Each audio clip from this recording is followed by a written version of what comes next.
Friends, मैं doctor Rajendra Kumar Prasad आप सभी का क्लब एग्रीकल्चर एकेडमी के यूट्यूब चैनल पर स्वागत करता हूं।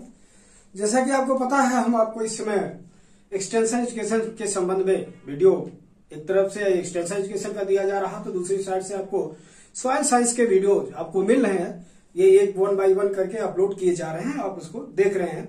तो इसके पहले हमने एक्सटेंशन एजुकेशन में जो आपको वीडियो दिया था वो method and process of communication, और उसी से संबंध में फिर हमने आपको कुछ क्वेश्चन आपके समक्ष रखा है।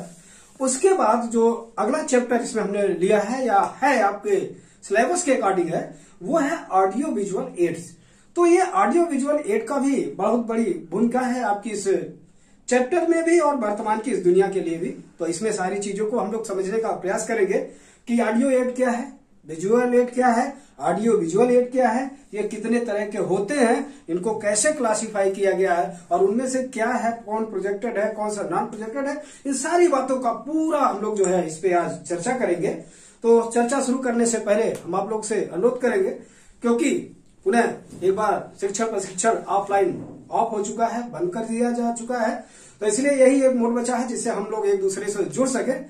तो इससे जुड़ने के लिए हम भी आपको चूंकि जुड़ना चाह रहे हैं, आप तक हर चीज पहुंचाना चाह रहे हैं, इसके लिए हम बहुत सारे कार्य करते हैं, मेहनत करते हैं। तो इसके लिए सिर्फ आपसे चाहेंगे इस चैनल को आप खुद देखिए और इसको अन्य लोगों तक पहुंचाने का, अधिक से अधिक बच्चों तक पहुंचाने में मेरी मदद करें। और इस चैनल को शेयर करिए और सब्सक्राइब करिए, लाइक भी करते रहिए, ताकि ये सब चीजें जब आप करते हैं तो हमें एक ऊर्जा मिलती है, और जब ये ऊर्जा मिलती है तो हमें और कार्य करने में कोई दिक्कत नहीं होता है, क्योंकि वो स्वयं एक ऊर्जा है हमारे लिए। तो आप उसमें कमेंट भी देते रहें, लाइक भी करते रहें और शेयर भी करते रहें, ठीक है। तो आइए हम लोग शुरू करते हैं। अब वीडियो का क्या है इसमें आपका, उसके बारे में हम लोग चर्चा करते हैं। तो देखिए, हेडिंग ही पढ़ा है classification of audio visual add. Classification मतलब वर्गीकरण, ठीक है, मतलब ऑडियो विजुअल एड का वर्गीकरण। तो ऑडियो क्या होता है? ऑडियो वो होता है जो सुनाई देता है, विजुअल वो होता है जो दिखाई देता है, और जो सुनाई भी दे और साथ ही साथ दिखाई दे उसको क्या कहते हैं? ऑडियो विजुअल एड कहते हैं, ठीक है। तो चूंकि हमारे पास जो सीखने के इस तरह के तरीके वो 3 तरह के हैं। ऑडियो सुन के भी हम लोग सीख सकते हैं, देख कर भी हम सीख सकते हैं, सुन और देख कर भी सीख सकते हैं। लेकिन ये एक्सटेंशन एजुकेशन में क्यों लाया गया, यह एक सवाल है। देखिए, एक्सटेंशन एजुकेशन का काम ही है कि किसी चीज के बारे में सीखने या समझने की क्षमता में हमारा विकास हो या वृद्धि हो, उसकी एक्यूरेसी बढ़े, उसकी एफिशिएंसी बढ़े। यही प्रसार शिक्षा जो है अपने लक्ष्य को लेकर चलता ही है, काम ही करता है। तो इसमें देखिए, इसके माध्यम से क्या, अब अगर हम ये कहें कि एड जो आपका ऑडियो विजुअल एड है, क्या इससे हमारे सीखने में, समझने में क्या कोई प्रभाव पड़ता है, ये भी एक बात हमें देखना होगा। तो इसके द्वारा देखिए, हम हर चीज को चूंकि विजुअलाइज देखते रहते हैं, जानते रहते हैं, साइट पे हमारे पड़ता रहता है, तो इससे हमारी इफिशियंसी में वृद्धि होती है, समझने में आसानी होती है, कम समय में अधिक चीज को समझ सकते हैं, कम समय में अधिक से अधिक कार्य को संपन्न कर सकते हैं। इसका मतलब इनके द्वारा हम एक्यूरेसी भी हमें मिलेगी, टाइम कम लगेगा, समझने में आसानी होगी, ठीक है। सरल भाषा में इसके द्वारा हम समझ सकते हैं और अधिक एक समय में अधिकांश लोगों को अपनी बातें समझाई जा सकती है। तो बहुत सारे लाभ को लेकर के चलती रहती है। तो इसमें हम सबसे पहले ये देखेंगे ऑडियो ये क्या है। अब इसमें हमें यह देखना होगा, ये जो ऑडियो लिखा है इसका अर्थ क्या होता है। ऑडियो देखिए, तो ऑडियो वह एक्सट्रैक्शनल डिवाइस होता है, एक निर्देशात्मक जो उपकरण होता है जिसके द्वारा सिर्फ हम क्या कर सकते हैं, ठीक है, सुन सकते हैं, जिसके द्वारा हम किसी आवाज को सुन सकते हैं। तो जिस एक्सट्रैक्शनल डिवाइस के द्वारा आवाज सुनाई देती है उसे कहा जाता है ऑडियो एड, ठीक है। और जिस एक्सट्रैक्शनल डिवाइस के द्वारा किसी दृश्य को हम देख सकते हैं, और देख तो कुछ भी समझेंगे, देखेंगे तो जरूर कुछ समझ में आएगा, मतलब जिस एक्सटर्नल डिवाइस के द्वारा हमें कोई दृश्य दिखाई देता है उसे हम लोग कहते हैं विजुअल एड, ठीक है। और जिस एक्सट्रैक्शनल का मतलब होता है निर्देशात्मक, जिस एक्सट्रैक्शनल डिवाइस के द्वारा हम एक ही समय में दृश्य को देखते भी रहते हैं और आवाज को सुनते भी रहते हैं, उसे कहते हैं ऑडियो विजुअल एड कहते हैं, ठीक है। तो एक ऑडियो एड होता है, दूसरा विजुअल एड होता है और तीसरा ऑडियो विजुअल एड होता है। इसका मतलब ये कहें कि जो कम्युनिकेशन के में किसी चीज को सीखने या देखने के कितने तरह होते हैं, वो 3 तरह के होते हैं। ऑडियो एड होते हैं, विजुअल एड होते हैं और ऑडियो विजुअल एड होते हैं। तो इस ऑडियो विजुअल एड को उनके लक्षण के, उसकी विशेषता के आधार पर देखिए 3 रूप में बांटा गया है, जैसा कि हम लोग जानते ही है। पहला है ऑडियो, दूसरा है विजुअल एड और तीसरा क्या है, ऑडियो विजुअल एड। तो ऑडियो एड का हमने बताया, ठीक है, कि इस ऑडियो एड में क्या होता है, हम इस डिवाइस के माध्यम से या इस यंत्र के माध्यम से सिर्फ आवाज को सुन सकते हैं। इसके द्वारा सिर्फ आवाज को हम लोग क्या कर सकते हैं, सुन सकते हैं। तो जिसके द्वारा आवाज को सुन सकते हैं उसमें देखिए 3 जो है उपकरण का यहां पर चर्चा की गई है। तो सबसे पहले है क्या है आपका टेप रिकॉर्डर, ठीक है, सबसे पहले क्या है टेप रिकॉर्डर। अब हम लोग सिर्फ इतिहास में इसका नाम सुनते हैं, ये हमारे बीच से विलुप्त हो चुकी है, लेकिन इसके बारे में जानना हमारे लिए आवश्यक ये है क्योंकि यहीं से हमारी शुरुआत है। तो जो हमारा कहते हैं ना इतिहास है, इतिहास को हमें कभी नहीं भूलना चाहिए, क्योंकि इतिहास ही हमें आगे ले जाने के लिए या हमने पूर्व में जो गलतियां की उससे सुधार कर सके है, क्योंकि इतिहास हमें अपनी गलतियों के तरफ ध्यान आकर्षण करता है। इसका मतलब भविष्य में जो भी हम काम करेंगे तो अपनी इन गलतियों को पहले से ही सुधार के आगे बढ़ने का प्रयास करेंगे, ठीक है। तो इसका मतलब है पहला ऑडियो एड क्या है, टेप रिकॉर्डर, ठीक है। दूसरा क्या है पब्लिक एड्रेस सिस्टम, ठीक है। तीसरा क्या है टेलीफोन, ठीक। तो इसमें एक चीज हम लोग को देखना होगा, देखिए यहां पर 2 शब्द है, एक है टेप और दूसरा क्या है रिकॉर्डर। तो टेप एक यंत्र होता है जहां पे आवाज रिकॉर्ड होती है। तो ध्यान रखिएगा ध्वनि 3 तरह से रिकॉर्डिंग की जाती है, ठीक है। अगर मैं यहां पे आपको बताऊं कि साउंड रिकॉर्डिंग,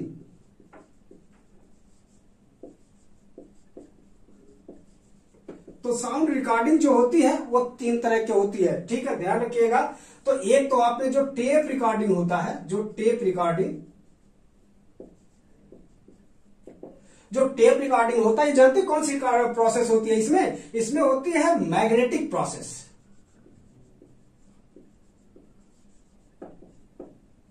कौन सी प्रोसेस होती है, मैग्नेटिक प्रोसेस। तो ध्यान रखिएगा आपसे यह पूछा जाएगा जो टेप में साउंड रिकॉर्डिंग की जाती है वो किस प्रोसेस से की जाती है। टेप में रिकॉर्डिंग जो की जाती है आवाज को किस प्रोसेस से की जाती है, तो कौन सा प्रोसेस है, वो मैग्नेटिक प्रोसेस होती है, ठीक है। टेप में रिकॉर्डिंग कौन सी होती है, मैग्नेटिक प्रोसेस होती है। दूसरा आपका जो होता है उसको कहते हैं डिस्क रिकॉर्डिंग, ठीक है। तो देखिए डिस्क रिकॉर्डिंग, ठीक, इसको मैं मिटा दे रहा हूं, ये अच्छा रहने दीजिए, डिस्क रिकॉर्डिंग, ठीक है। तो ये जो डिस्क रिकॉर्डिंग होता है इसको क्या कहते हैं, इसको आपका कहते हैं मैकेनिकल, ये मैकेनिकल प्रोसेस होता है। ये कौन सा प्रोसेस, मैकेनिकल।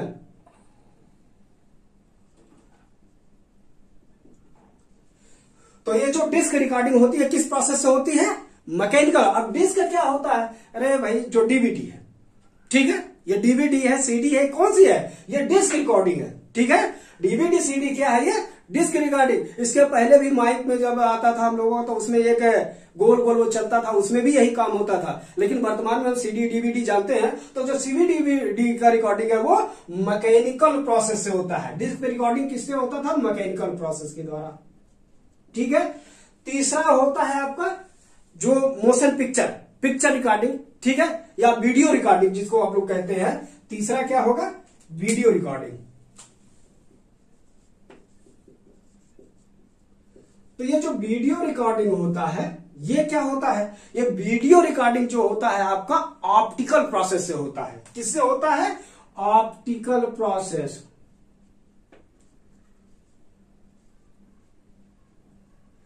तो वीडियो रिकॉर्डिंग किससे होता है, ऑप्टिकल प्रोसेस से। तो ध्यान रखिएगा भैया, आपके रिकॉर्डिंग 3 तरह से होते हैं। एक जो साउंड रिकॉर्डिंग, अगर यूं कहें तो साउंड रिकॉर्डिंग 3 तरह से होता है। एक होता है टेप रिकॉर्डिंग, जो टेप रिकॉर्डिंग होता है वो मैग्नेटिक प्रोसेस के द्वारा होता है। जो डिस्क रिकॉर्डिंग होता है वो आपका मैकेनिकल प्रोसेस के द्वारा होता है। और जो आपका वीडियो रिकॉर्डिंग होता है वो ऑप्टिकल प्रोसेस होता है। तो ये सारे सवाल आपसे पूछे जा सकते हैं। इस बात को अपने नोट्स में कहीं ना कहीं बना लीजिएगा ताकि इससे आपको जो है आसानी मिले, ठीक है। तो ये आपके लिए ध्यान रखना होगा, ठीक है। आगे आइए,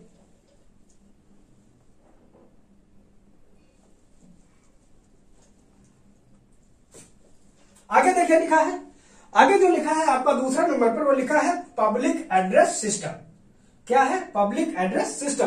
तो ये जो आपका पब्लिक एड्रेस सिस्टम है, उसमें देखिए इसका मतलब कुछ दूर पर लोग बैठे रहेंगे, ठीक है, और उस दूरी से, यहां से हम जो दूर बैठे लोग हैं उन तक अपनी आवाज को पहुंचाएंगे। मतलब जो लोग बैठे हैं, पब्लिक बैठे हैं, उनसे काफी दूर है, लेकिन उन तक हमें अपनी आवाज बढ़े। तो क्या उन तक आवाज ऐसे सामान्य भाषा में हम लोग पहुंचा पाएंगे?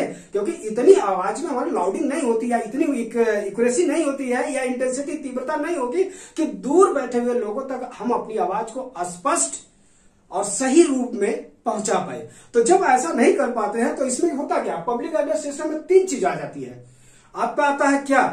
एम्पलीफायर आ जाएगा, माइक्रोफोन आ जाएगा और लाउड स्पीकर। तो हम लोग माइक्रोफोन से बोलते हैं, ये आवाज जाती है कहां पर? आपके जो है एम्पलीफायर में जाती है, और एम्पलीफायर जो है साउंड को रिकॉर्ड करके कहां भेजती है? फिर लाउड स्पीकर, और लाउड स्पीकर, लाउड मतलब तेज, स्पीकर मतलब आवाज, मतलब जो आवाज को बढ़ा दे, ठीक है, तेज कर दे, उसी को लाउड स्पीकर कहते हैं। तो पब्लिक एड्रेस सिस्टम में क्या क्या आएगा? 3 चीज आएगी। पब्लिक एड्रेस सिस्टम में क्या क्या आएगी? 3 चीज आएगी। पहला क्या आएगा? माइक्रोफोन।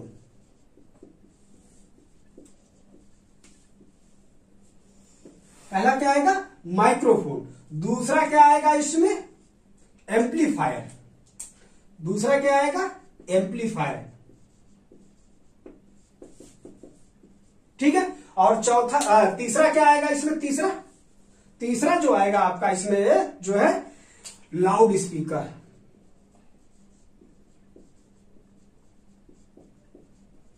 ठीक है। तो आपसे सवाल क्या पूछा जाएगा कि पब्लिक एड्रेस सिस्टम में कौन कौन से उपकरण प्रमुख रूप से उपयोग होते हैं? तो पब्लिक एड्रेस सिस्टम में जो प्रमुख रूप से उपकरण उपयोग होते हैं वो क्या होगा? माइक्रोफोन की जरूरत पड़ेगी, एम्पलीफायर की जरूरत पड़ेगी, और किसकी जरूरत पड़ेगी? लाउड स्पीकर की पड़ेगी। ठीक है। तो पब्लिक एड्रेस सिस्टम में क्या क्या जरूरत पड़ेगी? 3 चीजों की जरूरत पड़ेगी, माइक्रोफोन, एम्पलीफायर और लाउड स्पीकर। ठीक है। इसको सारे को अपने नोट्स में बनाते रहिएगा, क्योंकि जो चीज आपके नोट्स में नहीं होगा वो कहीं न कहीं आगे चल के आपको दिक्कत करेगी। ठीक है। आइए अब अगला देखते हैं, तीसरे नंबर पर क्या लिखा है। तो देखिए तीसरे नंबर पर लिखा है आपका टेलीफोन। अब इसके बारे में तो कितना भी मैं बताऊं, जितना भी मैं बोलूंगा शायद वो चीजें कम पड़ेगी। तो टेलीफोन से आज हम लोग का कम्युनिकेशन चल ही रहा। ठीक है। टेलीफोन से हम सीधे सिर्फ क्या करते हैं? आवाज सुनते हैं। ठीक है। टेलीफोन के द्वारा आवाज हमें सुनाई देती है। तो यहां से सिर्फ एक चीज ध्यान रखिएगा कि भारत में टेलीफोन की शुरुआत कब हुई, तो सिर्फ डेट आपसे पूछा जाता है कभी कभी। तो ध्यान रखिएगा, भारत में टेलीफोन की शुरुआत का जो वर्ष माना जाता है वो क्या माना जाता है? 1995 से माना जाता है। कब से? 1995 से माना जाता है। ठीक है। सिर्फ इतनी बात को आप याद रखेंगे तो आपकी चीजें याद रहेगी। ये अभी तक हम लोगों ने क्या पढ़ा? Audio aid. मतलब ये सारे वो चीजें थे जिनसे सिर्फ आवाज सुनाई देती थी। ठीक है। तो जिस इंस्ट्रूमेंट के द्वारा या जिस इंस्ट्रक्शन के द्वारा सिर्फ आवाज सुनाई दे या साउंड आए उसको क्या कहते हैं? Audio aid. ठीक है। तो ऑडियो एड में कितने हैं? 3 है। ठीक है। कौन कौन सा? Tape recorder, public address system और टेलीफोन होता है। ठीक है। उसके बाद आइए अब हम लोग आगे चलते हैं। ठीक है। तो आगे देखिए तो हम लोग क्या कहते हैं? आगे क्या लिखा? Visual add. हमने बताया ना विजुअल एड। विजुअल एड का मतलब क्या होता है? वह इंस्ट्रक्शनल डिवाइस जिसके द्वारा कोई दृश्य दिखाई दे या कोई आकार, प्रकार, पिक्चर, तस्वीर दिखाई दे तो उसको क्या कहते हैं? विजुअल एड कहते हैं। ठीक है। तो विजुअल एड देखिए 2 तरह के होता है। ठीक है। विजुअल एड कैसे होता है? 2 तरह का। एक लिखा गया है देखिए नॉन प्रोजेक्टेड और दूसरा लिखा गया है प्रोजेक्टेड। ठीक है। इसका मतलब इसमें भी कुछ अंतर होगा, एक प्रोजेक्टेड होगा, दूसरा नॉन प्रोजेक्टेड। तो देखिए विजुअल एड को 2 तरह, फिर 2 ग्रुपों में बांटा गया है। एक होता है प्रोजेक्टेड एड, दूसरा होता है नॉन प्रोजेक्टेड। तो ध्यान रखिएगा, नॉन प्रोजेक्टेड एड वह होता है जिसको चलाने के लिए किसी यंत्र की आवश्यकता नहीं पड़ती है। ठीक है।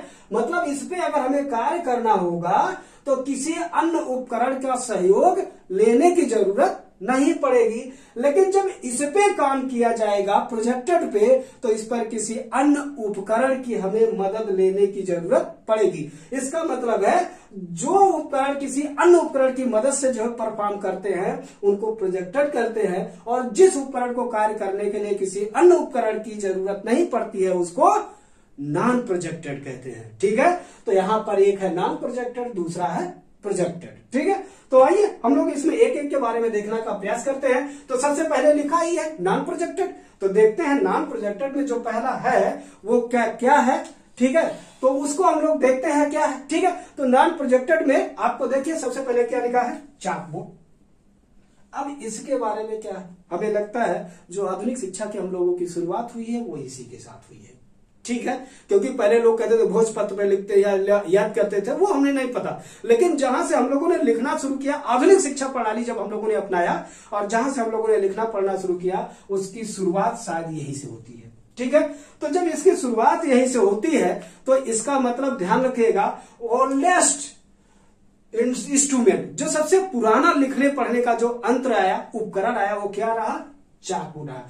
तो चाकबोर्ड को यह कहा जाता है सिंपलेस्ट, ओल्डेस्ट, चीपेस्ट जो instrument of the visual aid, that is the chalkboard. मतलब जो चाकबोर्ड है सबसे सरल है, सबसे आसान है, सबसे सस्ता है और हर जगह आसानी से उपलब्ध के योग्य है, वो जो है वो क्या है, चाकबोर्ड है। और चाकबोर्ड को बनाने में भी एकदम आसान, लकड़ी से बनता है, कहीं पर भी ले आने ले जाने में भी कोई दिक्कत नहीं।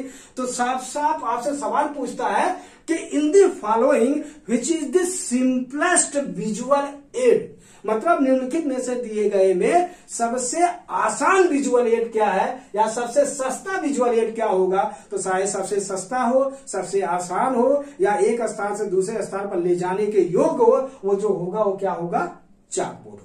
ठीक है, इसी को कोई चाकबोर्ड कहता है, किसी को ब्लैक बोर्ड कहते हैं। ठीक है, क्योंकि ये जो चाकबोर्ड होता है उसका जो है बैकग्राउंड जो है ब्लैक होता है और उस पर व्हाइट से लिखा जाता है। लेकिन अब आधुनिकता में यही बदल गई है कि बैकग्राउंड को व्हाइट कर दिया हम लोगों ने और लिखते किससे हैं, ब्लैक से लिखते हैं। ठीक है, लेकिन वही चीजें क्या है, चाकबोर्ड है। ठीक है, उसके बाद देखिए आपका क्या है, दूसरा है बुलेटिन बोर्ड। अब बुलेटिन बोर्ड क्या होता है, देखिए बुलेटिन बोर्ड और नोटिस बोर्ड दो चीजें होती है। तो बुलेटिन बोर्ड क्या होती है, यहां पे कहीं पर ऐसे ये बना हुआ है, ठीक है, और इसी में बहुत सारी चीजों को क्या है, लिखी हुई होगी। ठीक है, मतलब सूचनाएं इसमें डॉक्यूमेंट लिखी होंगी, यही क्या होती है, बुलेटिन। और ये बुलेटिन क्या होगी, ये प्रिंट, अब ये कैसे हो जाएगी, ये प्रिंटेड फॉर्म में हो जाती है। ठीक है, क्या होती है, प्रिंटेड फॉर्म में आएगी और ये बुलेटिन बोर्ड बनाकर प्रिंटेड फॉर्म में दे दी जाएगी। लेकिन इसी से मिलता जुलता एक होता है नोटिस बोर्ड। तो नोटिस बोर्ड यही है, देखिए यहाँ पर जो है क्या रहेगा, फिक्स रहेगा और उस पर प्रिंटेड नोट ले करके उसी पे क्या कर दी जाएगी, पिनअप कर दी जाएगी। और जब स्कूल कॉलेज में जाते हैं तो आप अपनी नोटिस बोर्ड को ही देखते हैं कि वहां पे सूचनाएं क्या है, संदेश क्या दिए गए हैं। ठीक है, तो ये चीजें वहां पर आपको दिखाई देगी। ठीक है, तो बुलेटिन बोर्ड हो गया। उसके बाद पिक्चर, पिक्चर क्या होती है, जिसको हम लोग कहते हैं तस्वीर। ठीक है, जब किसी वस्तु की उसी पिक्चर को, किसी वस्तु को उसी रूप में बना दिया जाए ताकि उसको देखने के बाद ये हम पूर्ण रूप से एश्योर हो जाएं कि ये वही है। जैसे आम का एक पिक्चर बना दिया जाए और वहां पे रख दिया जाए और उसको देखने के बाद मुझे तनिक भी ये संशय न हो कि ये है क्या, मतलब 100% एश्योर हो जाए कि ये आम ही है। तो वो जो पिक्चर होता है, किसी वस्तु की ड्राइंग एक कला होती है जिसके द्वारा देखकर उस वस्तु के बारे में हम समझ जाते हैं कि ये वस्तु वही है। ठीक है, तो यहां पर पिक्चर लिखा गया और एक लिखा फोटोग्राफ। और देखिए फोटोग्राफ वह होता है जो किसी के नेचुरल ऑब्जेक्ट होता है। ठीक है, उसके क्या नेचुरल ऑब्जेक्ट होता है। जब उसकी प्राकृतिक रूप को जिसमें दर्शाया जाता है, वो किसमें दर्शाया जाता है, वो फोटोग्राफ में। फोटोग्राफ में किसी वस्तु की प्राकृतिक रूप या अवस्था को क्या करता है, प्रदर्शित करता ही है। ठीक है, उसके बाद है देखिए आपके क्या है, चौथे नंबर पर देखिए, चौथे नंबर पर दिया है आपका फ्लैनेल ग्राफ। ठीक है, अब फ्लैनेल ग्राफ क्या होता है, फ्लैनेल ग्राफ में होता क्या है कि एक अलग अलग पिक्चर का टुकड़ा होगा। ठीक है, ये क्या होगा, एक अलग अलग पिक्चर के टुकड़े होंगे। ठीक है, और इस पिक्चर के छोटे छोटे टुकड़े को सामने आता, जैसे एक मान लीजिए एक तस्वीर आई, वो सामने आया। अब जब वो तस्वीर सामने आई तो उसके बारे में कुछ बोला जा रहा है। ठीक है, तो उसके बारे में जब बोल दिया गया वो हट गया, फिर दूसरी स्लाइड आई या मतलब दूसरा पिक्चर आया। जैसे ही दूसरा पिक्चर में आया तो उस पर बोल के कोई चीज बताई जा रही है। उसके बाद फिर तीसरा आया, उसके बारे में भी बोलकर, लेकिन जब वो सारे के बारे में बोलकर वो बता देगा तो उससे कोई एक स्पष्ट संदेश पहुंच जाएगा लोगों के पास। ठीक है, तो पैनल ग्राफ में क्या होता है, तो कुछ पिक्चर को अलग अलग रूप में अलग अलग फ्रेम में रहते हैं, वो सामने आती है और उसके बारे में साउंड भी सुनाई देता है। फिर दूसरा आएगा, उसके बारे में भी फिर साउंड सुनाई देगा। तीसरा आएगा, फिर उसके बारे में भी साउंड सुनाई देगा। ठीक है, ये क्या होता है, पैनल ग्राफ। उसके बाद फ्लैश कार्ड। अब फ्लैश कार्ड जानते हैं, फ्लैश कार्ड या प्लेइंग कार्ड, जैसे जो आपका ताश का पत्ता होता है उसी तरह से होता है। एक फ्लैश कार्ड में 10 से 12 कार्ड होंगे। ठीक है, और एक से एक 1 बाई 1 करके वो लाया जाएगा। और लेकिन ये 10 से 12 जो फ्लैश कार्ड है, इसके माध्यम से एक किसी संदेश को स्पष्ट रूप से आपको समझाया जाएगा। मतलब 1 से लेकर अगर 12 तक है और 1 से 12 से लेकर के इसके बीच में किसी संदेश के बारे में एक स्पष्ट जानकारी, आपको कंप्लीट जानकारी इसको दी जाएगी कि इस 12 कार्ड्स के माध्यम से हम क्या कह रहे हैं। ठीक है, उसके बाद होती है, देखिए फिल्म में क्या लिखा, फ्लिप चार्ट लिखा है। ठीक है, तो फ्लिप चार्ट क्या होता है, देखिए फ्लिप चार्ट को समझने के लिए मैं आपको, जैसे हमारे आपके पास होता है कैलेंडर। ठीक है, तो कैलेंडर क्या है, जैसे जनवरी माह, फरवरी, मार्च, अप्रैल, मई, जून, जुलाई, अगस्त। लेकिन अब जो जनवरी माह का है एक क्रम है, उसके बाद फरवरी है, लेकिन जनवरी के बारे में पूरी जानकारी उसी एक पे है, लेकिन वो कंप्लीट नहीं है, लेकिन एक माह की पूरी जानकारी उसमें दी गई है। अब अगर जब हम दूसरा पलटेंगे या अगला नेक्स्ट वो लाएंगे तो उसपे किसका आएगा, फरवरी का, लेकिन फरवरी के बारे में उसकी पूरी है, लेकिन अब जानकारी किसकी हमें करनी है, एक वर्ष की करनी है। ठीक है, तो एक पेज पर तो एक घटना के संबंध में पूरी जानकारी रहती है, लेकिन वो घटना देखिए अभी हमें 1 महीने की दिखाई दे रही है, जबकि हमें देखना कितने का है, 1 वर्ष का देखना है। तो फ्लिप चार्ट में क्या होता है, तो एक कार्ड में या एक पिक्चर में तो किसी एक क्षणिक समय का पूरी घटना होती है, लेकिन शायद जिसके बारे में हमें पूरा बताना होता है वो कंप्लीट नहीं होती है। लेकिन जब उसको पूरा हम करेंगे तो शायद अगर वो 12 चार्ट लेके आएंगे तो 12 महीने का पूरी जानकारी हो जाती है। ठीक है, तो इसको क्या कहते हैं, फ्लिप चार्ट कहते हैं। ठीक है, उसके बाद देखिए क्या है, उसके बाद है आपका 5वें नंबर पर पोस्टर। ठीक है, 5वें नंबर पर पोस्टर है। यहां पर एक चीज और लिखा होना चाहिए, मैं आपको यहीं पर लिख दे रहा हूं और आप इसको लिखेंगे A, B एंड C। ध्यान रखिएगा ABC।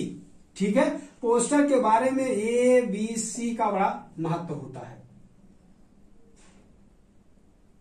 ठीक है, पोस्टर क्या होता है, ठीक है, देखिए पोस्टर का उपयोग हमेशा जो है अवेयरनेस के लिए, जागरूकता के लिए, ठीक है, किसी संदेश को देने के लिए एक बड़े कागज के टुकड़े पर या किसी पर पूरा उसके बारे में एक रिटन फॉर्म में या पिक्चर के रूप में उसमें बना दिया जाएगा। और सामान्यतः इसको ऐसी जगह पर लगाया जाता है जहां पर अधिकांश लोगों के आवागमन हो।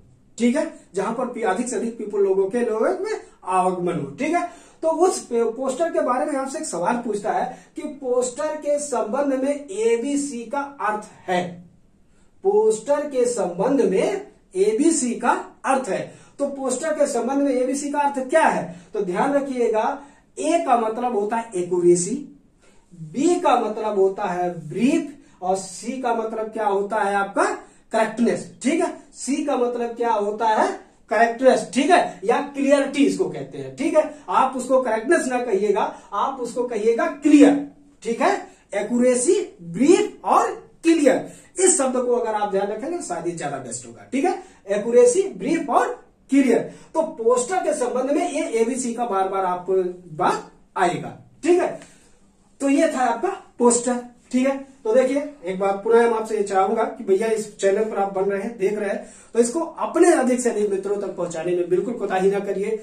ये मेरा आग्रह है, अधिक से अधिक बच्चों तक पहुंचाइए ताकि अधिक से अधिक लोगों का लाभ हो सके। क्योंकि अगर हम इसके लिए इतना मेहनत कर रहे हैं तो कहीं ना कहीं इसको आपको लाइक करना, शेयर करना, सब्सक्राइब करना एक आपकी भी जिम्मेदारी बनती है कि इसको अधिक से अधिक लोगों तक पहुंचाने में हमारी मदद करें। और कमेंट करके जरूर बताएं कि इसमें क्या चीजें रह गई, क्या चीजें आपको जाना है। क्योंकि जब आप कमेंट करते हैं तब हमें यह पता चलता है कि नहीं, आप इसको जो है अच्छे से देख रहे हैं और इसको समझने का प्रयास कर रहे हैं। क्योंकि जो भी आपकी समस्या होगी, जो भी आपका जो आएगा हमारे पास संदेश, हम जरूर उसका रिप्लाई करेंगे। ठीक है, आइए अगला देखते हैं।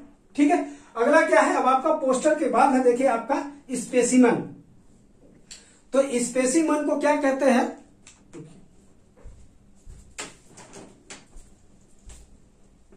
तो स्पेसिमन को जो है नमूना कहते हैं। स्पेसिमन को हिंदी में क्या कहते हैं, नमूना।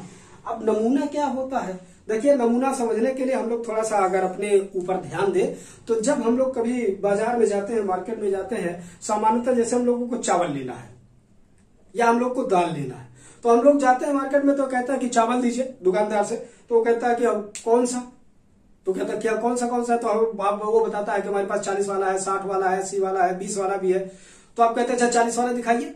तो वो क्या करता है, वहां जाएगा उस बोरे से, कट्टे से, छोटी सी 10 ग्राम 5 ग्राम निकाल के ले आएगा और आपके हाथ में रख देगा।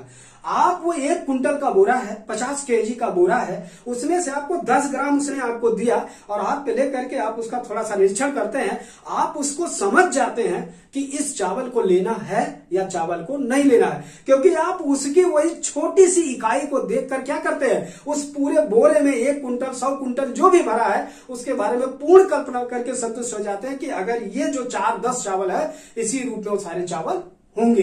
तो कहने का अर्थ है जो किसी संपूर्ण का वह न्यूनतम इकाई जो किसी संपूर्ण का प्रदर्शन करे या पूर्ण का प्रतिनिधित्व करे उसे क्या कहते हैं, स्पेसिमेन कहते हैं। स्पेसिमेन क्या है, जो किसी संपूर्ण का एक न्यूनतम इकाई प्रतिनिधित्व करता है, ठीक है, वह न्यूनतम इकाई जो संपूर्णता का प्रतिनिधित्व करे उसे ही स्पेसिमेन कहते हैं। उसे क्या कहते हैं, स्पेसिमेन कहते हैं। शायद अब इस बात को आप समझ गए होंगे। उसके बाद देखिए दूसरा लिखा है मॉडल। तो ये उस रूप में मॉडल जैसे हम लोग जानते भी है, मॉडल, मॉडलिंग, ठीक है, लेकिन ये मॉडल में होता है, ठीक है, जो किसी बहुत बड़े चीज का, किसी बहुत बड़े उपकरण का, बहुत बड़ी वस्तु का, ठीक है, बहुत बड़ी संस्था का एक वो छोटा से छोटी इकाई जो उसका पूर्ण का प्रदर्शन कर दे, ठीक है, मतलब किसी वस्तु की वह छोटी इकाई, ठीक है, जो उसके पूरे होने का, पूरेपन का क्या करे, आभास कराए, उसे क्या कहते हैं, मॉडल कहते हैं, ठीक है, उसे क्या कहते हैं, मॉडल कहते हैं, ठीक है। उसके बाद देखिए 7वें नंबर पर लिखा है डायग्राम। 7वें नंबर पर एक डायग्राम है, मैप है, चार्ट है और ग्राफ है। देखिए इन सारे का नाम सुनते रहते हैं, ठीक है, डायग्राम क्या है, मैप क्या है, चार्ट क्या है, ग्राफ क्या है, खूब इसका नाम हम लोग सुनते हैं, लेकिन जब यही एक पारिभाषिक शब्द में आ जाता है तब शायद हमको बताने में दिक्कत होती है। तो हमें सिर्फ सुनने के लिए ये नहीं है, देखने के लिए नहीं है, हमें इसकी परिभाषा आनी चाहिए, हमें इसके बारे में किसी को समझाने का एक वो होना चाहिए, क्षमता होना चाहिए। अगर ये चीजें नहीं है तो फिर कहीं ना कहीं हम क्या करेंगे, गलत करेंगे, ठीक है। यही चीजें हमसे छोटी छोटी पारिभाषिक शब्द एक बार नहीं अनेकों बार पूछी जाती है और अक्सर गलतियां होती रहती है। तो आइए देखिए क्या है, सबसे पीछे पहले लिखा है डायग्राम। डायग्राम का मतलब देखिए, जब किसी वस्तु को एक आरेख द्वारा प्रदर्शित किया जाता है, जब किसी वस्तु को एक आरेख द्वारा प्रदर्शित किया जाता है तो उसे क्या कहते हैं, डायग्राम कहते हैं, ठीक है। मतलब किसी वस्तु को आरेख द्वारा प्रदर्शित करना ही क्या कहलाता है, डायग्राम कहलाता है, ठीक है। उसके बाद क्या है, मैप, ठीक है, मैप बनाते हैं हम लोग, भारत का मैप, दुनिया का मैप, यूपी का मैप, बिहार का मैप, उड़ीसा का, ठीक है, हर एक मतलब। अब क्या है, मैप किसे कहते हैं, जब किसी क्षेत्र को आरेख द्वारा प्रदर्शित किया जाता है, जब किसी क्षेत्र को आरेख द्वारा प्रदर्शित किया जाता है तो उसे क्या कहते हैं, उसे मैप कहते हैं, ठीक है, उसे क्या कहते हैं, मैप कहते हैं। ये सारी बातों को रोक रोक कर वीडियो को लिखते रहिएगा, ठीक है, चार्ट में या अपने नोट में। उसके बाद है चार्ट, ठीक है। चार्ट मतलब क्या होता है, तालिका। चार्ट को क्या कहते हैं, तालिका कहते हैं। जब वस्तुओं का विवरण एक तालिका के रूप में 1 2 3 4 करके दिया जाता है, ठीक है, तो उसे क्या कहते हैं, चार्ट कहते हैं, ठीक है। या तालिका में क्या होता है, वस्तुओं का एक टेबल बना दिया जाता है, एक श्रेणी बना दिया जाता है, ठीक है। जब वस्तुओं को एक श्रेणी क्रम में प्रदर्शित किया जाता है तो उसे क्या कहते हैं, चार्ट कहते हैं, ठीक है। उसके बाद देखिए एक नाम सुनते हैं, ग्राफ। भैया एमएससी करते हैं, पीएचडी करते हैं तो ग्राफ बनाते ही हैं, ठीक है, क्योंकि हम लोग का जो एक्सपेरिमेंटल फाइंडिंग आता है उसी के आधार पर फिर हमारे ग्राफ भी बनते हैं, ठीक है। तो ग्राफ में क्या होता है, जब दो वस्तुओं या दो ऑब्जेक्ट, ठीक है, के विभिन्नता को, ठीक है, जब दो वस्तुओं को विभिन्नता को प्रदर्शित किया जाता है तब उसको, या दो वस्तुओं के विभिन्नता को तुलनात्मक रूप से जब प्रदर्शित किया जाए, दो वस्तुओं के विभिन्नता को जब तुलनात्मक रूप से प्रदर्शित किया जाता है तब उसे क्या कहते हैं, ग्राफ कहते हैं। और ये सारी चीजें देखिए छोटी छोटी है, परिभाषिक है, लेकिन आपसे पूछी जाती है। इस बात को सबको क्या करिएगा, नीचे जो मैं बोल रहा हूं उसको लिख लीजिएगा, क्योंकि ये हमेशा आपके जीवन में ये काम आएगा। ठीक है, तो ये था क्या आपका ग्राफ था। ठीक है, उसके बाद देखिए आपका क्या है, ट्रांस स्लाइड, इसको देख लीजिए। ठीक है, ट्रांस स्लाइड क्या है, अभी जो ट्रांस स्लाइड है, ठीक है, ये एक पट्टी होती है। ठीक है, किसकी, स्लाइड की। उस स्लाइड पे पिक्चर बने होते हैं। ठीक है, उस स्लाइड पे क्या है, पिक्चर बने होते हैं। ठीक है, ट्रांस मतलब क्या था, ट्रांसपेरेंट, मतलब वो क्या होगा, ट्रांसपेरेंट। अब वो ट्रांसपेरेंट एक स्लाइड होगी, लेकिन उस स्लाइड पर पिक्चर बने होंगे, और जब इस पे लाइट दी जाती है या फोकस दी जाती है, तब इससे किसी चित्र को, किसी ऑब्जेक्ट या कोई वस्तु दिखाई देती है। ठीक है, जब यह ट्रांसलाइट क्या होता है, ये जो पट्टी होती है, ठीक है, उस पट्टी पे पिक्चर बनी हुई होती है, लेकिन जो वो ट्रांसपेरेंट से के बीच से जब क्या गुजारी जाती है, प्रकाश गुजारी जाती है, तब वह पिक्चर स्पष्ट रूप से दिखाई देती है। ठीक है, तो इसे क्या कहते हैं, ट्रांसलाइड। तो ये हम लोगों ने क्या पढ़ा अभी तक, नॉन प्रोजेक्टेड, मतलब इसको जो है चलाने के लिए किसी अन्य उपकरण की जरूरत नहीं पड़ती है, या किसी अन्य डिवाइस की हमें मदद लेने की जरूरत नहीं पड़ती है। तो इसको क्या कहा गया, नॉन प्रोजेक्टेड। लेकिन किसके, विजुअल एड का नॉन प्रोजेक्टेड एड है। ठीक है, अब इसी में हम लोग देख रहे हैं किसका, प्रोजेक्टर, जिसको चलाने के लिए हमें अन्य उपकरण की शायद जरूरत पड़ती है। तो जब दूसरे किसी को चलाने के लिए अन्य उपकरण की जरूरत होती है, तो उसे क्या कहते हैं, प्रोजेक्टेड कहते हैं। ठीक है, तो प्रोजेक्टेड में देखिए सबसे पहले है, यहां पर हमने पढ़ा ट्रांसलाइड, यहां पर सिर्फ क्या पढ़ते हैं, स्लाइड। ठीक है, तो स्लाइड में देखिए हम लोग, स्लाइड जब आप अपने लेबोरेटरी में, हम वायरस है, फंगस है, बैक्टीरिया है, ठीक है, डिजीजों का जब हम लोग जो है वो करते हैं, तो अपने लेबोरेटरी में करके हम एक स्लाइड बनाते हैं। ठीक है, तो स्लाइड के को क्या होती है, उसके ऊपर शीशा लगी रहती है। ठीक है, लेकिन उस पर उसको रख करके, ठीक है, या तो ऊपर रख देंगे या तो नीचे रख देंगे, रख के फिर किसी उपकरण के माध्यम से उसको देखने का हम लोग प्रयास करते हैं। ठीक है, तो उस स्लाइड पे जब उसको देखते हैं, तो उसके द्वारा कोई प्रकाश जाती है, तो उससे फिर वो ऑब्जेक्ट या वस्तु हमें दिखाई देता है, तो क्या कहलाता है, स्लाइड कहलाता है। ठीक है, तो स्लाइड एक नहीं होते, कम से 10 से 12 स्लाइड एक किसी एक ऑब्जेक्ट को प्रदर्शित करने के लिए कम से कम 10 से 12 स्लाइडें रखी जाती हैं, और वो 10-12 स्लाइडों के द्वारा किसी एक विषय या ऑब्जेक्ट के बारे में पूरी जानकारी प्राप्त की जाती है। ठीक है, उसके बाद है आपका फिल्म स्ट्रिप। स्ट्रिप मतलब, ध्यान रखिए, स्ट्रिप मतलब एक पट्टी होती है। ठीक है, उस पट्टी पर बहुत सारे फिल्म हैंग किए होंगे, लगे गए होंगे। ठीक है, तो इसमें क्या होता है, 1 बाय 1 करके एक पट्टी आएगी, पिक्चर आएगा, उसके बारे में कोई आवाज भी आएगी, सुनाई देगा। ठीक है, उसको आवाज कह रहे कि उसके बारे में कुछ लिखा होगा, वो चीजें हम लोग देखेंगे। 1 बाय 1 करके आता जाएगा, लेकिन यह एक सीक्वेंस में होगा। ठीक है, क्या होगा, ये सीक्वेंस में होगा, 1 से लेकर 2, 4, 6, 8, 10, 12 जो भी है, वो 1 से लेकर एक सीक्वेंस में होगा। लेकिन जब वो सीक्वेंस पूरा होगा, तो उसके द्वारा कोई एक संदेश पूर्ण रूप से आ रहा होगा। ठीक है, तो वो क्या होता है, फिल्म स्ट्रिप। उसके बाद होता है ओपेक प्रोजेक्शन। तो ओपेक प्रोजेक्शन को समझने के लिए देखिए, ओपेक प्रोजेक्शन में क्या होता है, या एक ऐसा उपकरण होता है, ठीक है, इस पे एक लाइट भेजी जाती है इस पर। ठीक है, लेकिन ये तब जितने, इसके लिए जितने किसी कमरा है, कोई एरिया है, उसमें जितनी ही जो है डार्कनेस होगा, उसके द्वारा उतने ही अच्छी इसमें जो है चीजें, पिक्चर स्पष्ट दिखाई देगी। तो ओवर प्रोजेक्शन के लिए डार्कनेस बहुत जरूरी होता है, क्योंकि जितने ही डार्कनेस होगा, अंधेरे में इसको चलाया जाएगा, उतने ही ये जो ऑब्जेक्ट इसका जो है स्पष्ट दिखाई देगा। क्योंकि इस पर भी जब लाइट मारी जाती है, तो वो जो, चूंकि जितने अंधेरा रहता है, उसमें कम से कम प्रकाश में अधिक से अधिक विजिबिलिटी इसकी बढ़ती जाती है। ठीक है, इसीलिए इसको क्या कहा जाता है, ओपेक। ओपेक मतलब डार्कनेस, अंधेरा।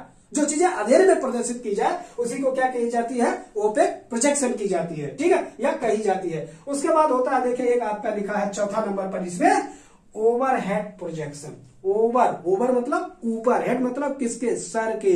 तो वर्तमान में हम लोग देखते हैं कि जब कहीं वक्ता कुछ बोलता रहता है, तो यहाँ नीचे उसके पास एक उपकरण होता है, उस पर वो लिखता रहता है, और वो चीजें उसके सर के ऊपर एक जो है सो वो बनी रहती है, प्रोजेक्टर के रूप में रहती है, और वहां पर वो सारी चीजें सामने वाले जो लोग श्रोता बैठे रहते हैं, लिसनर बैठे रहते हैं, उसको वहां पर देखते रहते हैं। लिखते हम यहाँ पर है, लेकिन वो कहाँ पर होता है, स्पष्ट हमारे सर के ऊपर होता है। तो उसी को क्या कहते हैं, ओवरहेड प्रोजेक्शन कहते हैं। ठीक है, वर्तमान में सारी चीजें हम लोग खूब देख रहे हैं। ठीक है, उसके बाद देखिए, ये क्या था, विजुअल एड। अभी तक हम लोगों ने किसके बारे में देखा?